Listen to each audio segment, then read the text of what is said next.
नमस्कार, आप देख रहे हैं SPN9 न्यूज और आपके साथ मैं हूं क्रांति सिंह। महाराष्ट्र की राजनीति में एक अलग गर्माहट जो है वो देखने को मिलती है और इस गर्माहट की वजह जो है वो एकनाथ शिंदे और उद्धव ठाकरे, दो ऐसे नेता जो इस वक्त एक दूसरे के सामने खड़े हैं और इनका नतीजा निकलना है 27 सितंबर को। यानी कि 27 सितंबर को जो है कोर्ट का फैसला आएगा और कोर्ट के फैसले के बाद ये बिल्कुल साफ हो जाएगा कि आखिरकार किसके हाथ में यहाँ पर जो है शिवसेना की कमान जाएगी। देखिए, यहाँ पर सबसे पहली बात, शिवसेना की कमान बेहद महत्वपूर्ण है किसी भी पार्टी के लिए। अगर वो शिंदे गुट की तरफ जाते हैं तो शिंदे गुट के जितने विधायक हैं वो धैर्य रख लेंगे, वो एक साथ गठजोड़ करके रह लेंगे और वहां पर वो सरकार उसी तरीके से चलती रहेगी, मध्यवर्ती चुनाव की जरूरत नहीं पड़ेगी। दूसरा, अगर वही शिवसेना की कमान उद्धव ठाकरे के पास ही रहता है तो चुनाव से पहले ही यहाँ पर ये बात की घोषणा होनी शुरू हो जाएगी कि उद्धव ठाकरे ने एक बड़ी जीत जो है वो दर्ज कर ली है बीएमसी चुनाव में। अब चलिए, बीएमसी चुनाव में आखिरकार शिवसेना के इस परचम का क्या प्रभाव पड़ रहा है, इस पूरे मुद्दे पर चर्चा करते हैं। और चर्चा के लिए इस वक्त हमारे साथ मौजूद है अबरार, आपका बहुत बहुत स्वागत है।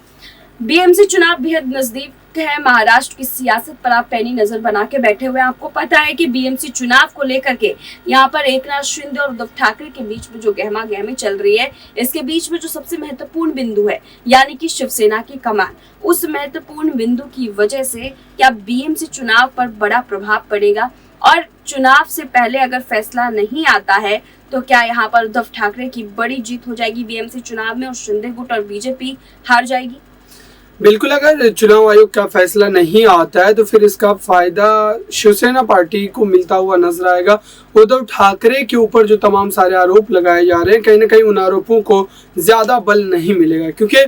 पार्टी तभी भी शिवसेना जो है वो उद्धव ठाकरे के पास ही रहेगी। तो ऐसे में चाहे एकनाथ शिंदे कितना भी आरोप लगाए, लेकिन उन आरोपों को ज्यादा ताकत इसलिए नहीं मिलती नजर आएगी क्योंकि पार्टी की कमान जो है वो उद्धव ठाकरे के पास रहेगी। ऐसे में उद्धव ठाकरे इस तमाम रणनीति को लेकर के किस तरीके से अपनी बातों को जनता तक पहुंचा पाते, ये भी बड़ी बात होगी, क्योंकि जनता के बीच कम से कम ये बात तो तय हो गई है कि कंफ्यूजन जो है वो जनता के बीच में है, क्योंकि खुद उद्धव ठाकरे ने जिस तरीके का कदम उठाया था विधानसभा चुनाव के नतीजे आने के बाद, उसके बाद उद्धव ठाकरे की सियासत भी कई तरीके से लोगों को पसंद नहीं आई थी, क्योंकि उस समय उद्धव ठाकरे ने बीजेपी का साथ छोड़ करके एनसीपी और कांग्रेस के साथ जाने का फैसला कर लिया था और ये फैसला कई लोगों के लिए चौंकाने वाला था, लेकिन वो बात पुरानी हो गई और लोगों ने उस बात को भुला दिया। लेकिन अब जबकि एकनाथ शिंदे फिर उन्हीं सारी बातों को लेकर के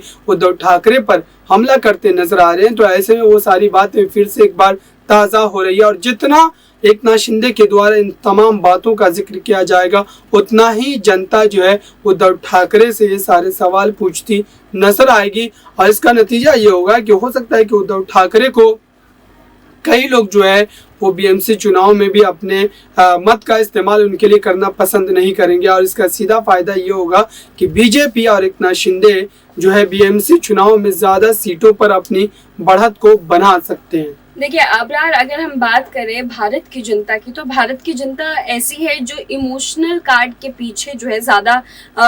अपना वोट प्रतिशत जो है वो शेयर करती है। अगर हम महाराष्ट्र में भी देखें तो महाराष्ट्र में भी यही आंकड़े देखने को मिलते हैं कि अगर इमोशनली आपने उनके साथ खेला है तो आपको सबसे ज्यादा वोट प्रतिशत जो है वो मिलेंगे। अगर ऐसे में हम देखें, क्योंकि हमेशा देखा जाता है कि कोई भी नेता आकर के सबसे पहले वादे का पिटारी क्यों खोलता है, क्योंकि उन्हें पता है इसी से इमोशनली अटैच हो सकते हैं जनता यहाँ पर। तो यहाँ पर देखा यही जा रहा है कि इस वक्त महाराष्ट्र की जनता जो है वो इमोशनली अटैच जो है वो यहाँ पर उद्धव ठाकरे के साथ में। तो ऐसे में एक छोटा सा जवाब चाहूंगी इस पर कि क्या ऐसे में हम जान सकते हैं कि उद्धव ठाकरे को इस इमोशनली कार्ड की वजह से जो है एक बड़ी जीत मिल सकती है?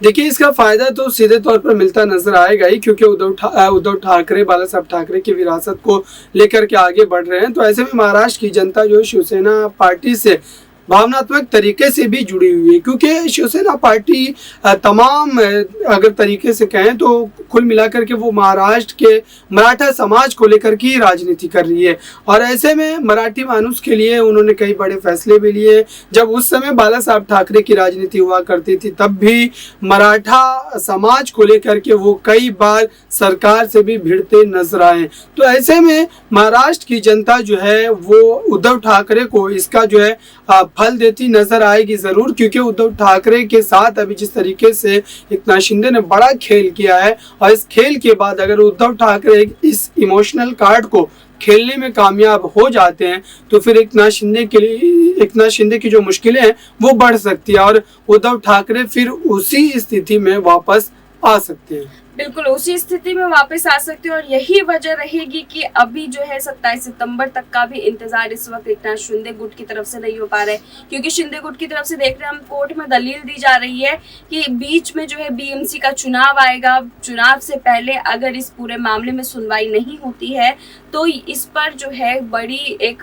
भूमिका यहाँ पर, क्योंकि पार्टी के पास कोई सिंबल नहीं है और इस चीज की भूमिका जो है वो चुनावी मैदान में सबसे ज्यादा महत्वपूर्ण होगी। अगर अभी हम हाल ही की खबरों की बात करें तो शिंदे गुट के नेता जो है वो साफ तौर पर कहते आ रहे हैं कि कोर्ट के ऊपर लगाई गई ये रोक जो है वो हटा दी जाए, क्योंकि बीएमसी चुनाव बेहद नजदीक है और इस चुनाव से पहले जो है किसी भी तरीके से फैसला आना बेहद जरूरी है। क्या ये शिंदे गुट के अंदर की कपन है, शिंदे गुट के अंदर की जो घबराहट है वो उस चीज को बयां कर रही है? देखिए, शिंदे को एक तरीके से और उनके पूरे गुट को जो है इस बात का डर जरूर सता रहा होगा कि अगर सुप्रीम कोर्ट फैसला सुनाता है उनके विरोध में तो फिर हो सकता है कि उनकी राजनीति पर एक तरीके से जो है अंकुश लगता नजर आएगा, क्योंकि एकनाथ शिंदे ने जो बड़ा कदम उठाया है उस कदम को उठाने के बाद अगर आने वाले भविष्य की सियासत को देखें तो वो बीजेपी में जाना पसंद नहीं करेंगे, क्योंकि बीजेपी में जाने का मतलब ये कि देवेंद्र फडणवीस उनका कद जो है वो छोटा हो जाएगा। और ऐसे में एकनाथ शिंदे अभी जिस पद पर बैठे हुए हैं,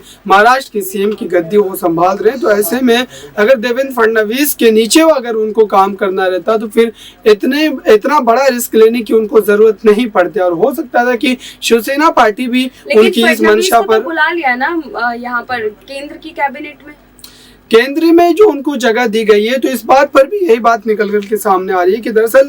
देवेंद्र फडणवीस को जो महाराष्ट्र में उप मुख्यमंत्री का पद दिया गया था उसी की भरपाई और वही नाराजगी को खत्म करने के लिए बीजेपी हाईकमान ने उनको संसदीय बोर्ड का सदस्य बनाया और साथ ही केंद्रीय चुनाव समिति का भी हिस्सा बनाया है। तो ऐसे में आप देखने वाली बात यही होगी, क्या देवेंद्र फडणवीस इन सारे पदों के मिलने के बाद क्या महाराष्ट्र में खुले मन से एकनाथ शिंदे के साथ मिलकर के काम कर पाएंगे? क्योंकि अगर ये सरकार बेहतर ढंग से चलती है तो जाहिर सी बात है कि सीधा इसका श्रेय जो है वो एकनाथ शिंदे को ही जाएगा। बिल्कुल। अब्रार, तो फिर यहाँ पर एक बात और जानना चाहूंगी कि बीजेपी अगर इतने बड़े बड़े खेले को तय कर चुकी है और उस तय सीमा के अंदर ही अपना खेला भी कर जाती है और उस खेले का असर भी देखने को मिल जाता है, तो क्या एकनाथ शिंदे के लिए बड़ी चुनौती नहीं है? क्योंकि आगे चलकर के गठबंधन की सरकार तो बीजेपी बनाएगी ही नहीं। बीजेपी कब तक जो है वो बैकफुट पर रह करके खेलेगी? कभी भी तो अपना फ्रंट चेहरा लेकर के आएगी, क्योंकि अपनी पार्टी का सिंबल और अपनी पार्टी का चेहरा जो है वो हमेशा से बीजेपी आगे रखना चाहती है। ऐसे में इस बार तो चलिए गठजोड़ कर लिया शिंदे के साथ में, लेकिन अगर आज शिंदे को अगर शिवसेना की कमान मिल भी जाती है तो क्या आने वाले 2.5 साल के बाद में एकनाथ शिंदे का साथ तो बीजेपी छोड़ देगी? क्योंकि बीजेपी फिर अपने अकेले दम पर चुनाव लड़ेगी और जीत के बाद जो है अपने लिए सीएम चेहरा ढूंढेगी। फिर ऐसे में तो शिंदे की जरूरत नहीं होगी, तो शिंदे अभी बीच में जार में फंस गए हैं। बिल्कुल, एकनाथ शिंदे को बीजेपी आने वाले समय में बड़ा झटका दे सकती है, क्योंकि बीजेपी ये चाहती है कि उनका जो नेता है, खास तौर से अगर देवेंद्र फडणवीस की यहाँ पर जिक्र करूं मैं, तो देवेंद्र फडणवीस ही एनडीए का चेहरा होंगे, ना कि एकनाथ शिंदे। और ये जो समस्या है जो विधानसभा चुनाव आएंगे महाराष्ट्र में उस समय देखने को मिलेगी और हो सकता है कि उस समय फिर से एक बार महाराष्ट्र में नया खेल देखने को मिल सकता है। बिल्कुल, महाराष्ट्र में एक नई सियासी गणित तैयार हो रही है। कोई गुना भाग की रणनीति चल रहा है तो कोई प्लस माइनस करके आगे बढ़ रहा है। देखना यही है कि आखिरकार इस गणित के खेल में किसका इक्वेशन जो है वो सबसे पहले सॉल्व होता है और कौन महाराष्ट्र की जनता के दिलों में जीत का पैगाम जो है वो भेजने में सफल रहता है। आप लोग को क्या लगता है? अपने तर्क हमें कमेंट सेक्शन में जरूर बताइएगा। फिलहाल ऐसी तमाम अपडेट्स के लिए देखते रहिए SPN9 न्यूज।